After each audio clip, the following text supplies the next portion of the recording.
Marvel Zombie vient de sortir, mais est-ce qu'il y a des références aux comics et aux films qu'on n'aurait pas vus? Alors je préfère prévenir, je risque de spoil Marvel Zombie ainsi que l'épisode de What If. Alors j'ai remarqué que la Wanda de l'univers de Marvel Zombie faisait un peu référence à la Wanda qu'on a pu avoir dans Doctor Strange 2. Ce qui d'ailleurs aussi nous fait penser ça, c'est tous les personnages qu'on a vus dans Doctor Strange 2. Et il y a un point qu'on avait déjà remarqué dans What If, c'est Black Panther. Dans les comics, il est également mis de côté pour être mangé au fur et à mesure, tout en ayant une jambe en moins. Et ça c'est vraiment un gros clin d'œil et je mets ma main à couper que c'est fait exprès. Alors on voit aussi que Marvel a voulu un peu parler de tous ces projets qu'ils ont sortis à gauche à droite, mais là on a un peu des références à tout ça. Déjà premièrement, on a Namor, qui est du coup dans Black Panther Wakanda Forever, tout comme on peut également voir Ikaris. On voit du coup aussi Miss Marvel, Riri Williams ainsi que Kate Bishop, 3 personnages dans différentes séries. La grosse référence est également aussi What If, mais ça c'était évident. On peut aussi également voir l'Abomination, qui est du coup un peu une référence à She-Hulk. Et également la plus grosse référence, c'est Blade. Car ce personnage n'apporte pas qu'une seule, mais 2 références. Déjà, que Blade pourrait également venir dans le MCU, et le côté Moon Knight pour nous rappeler quand même que la série ne l'ont pas abandonné. Une autre petite référence qui n'aura pas échappé aux fans du comics,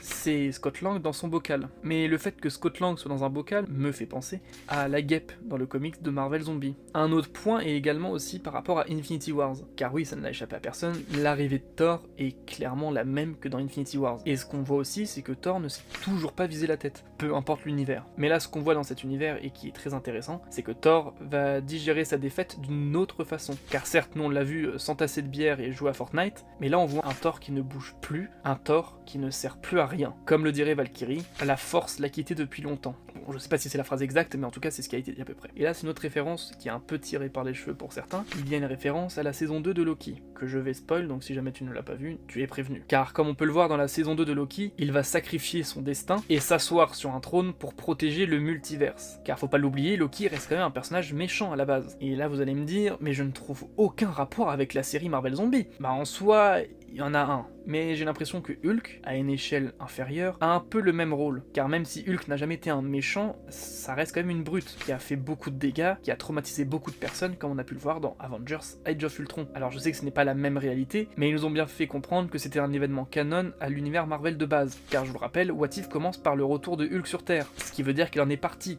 Et pour nous, quand il est parti, c'est à cause d'Avengers Age of Ultron, car il a fait trop de dégâts. Donc là, je pense que vous voyez un peu où je veux en venir. Car on voit après l'explosion de toutes les gemmes que Hulk se sacrifie, en tout cas sacrifie son destin, pour en tout cas toutes les absorber, car je le rappelle, si l'explosion n'était pas contenue, elle aurait pu mettre en péril leur planète, et peut-être même le multiverse. Mais Hulk s'est assagi, s'est assis, et a attendu pour sauver tout le monde. Alors il y a sûrement d'autres références que je n'ai pas vues et qui vont venir au fur et à mesure. Et toi, est-ce que tu as remarqué des liens au MCU et aux comics dans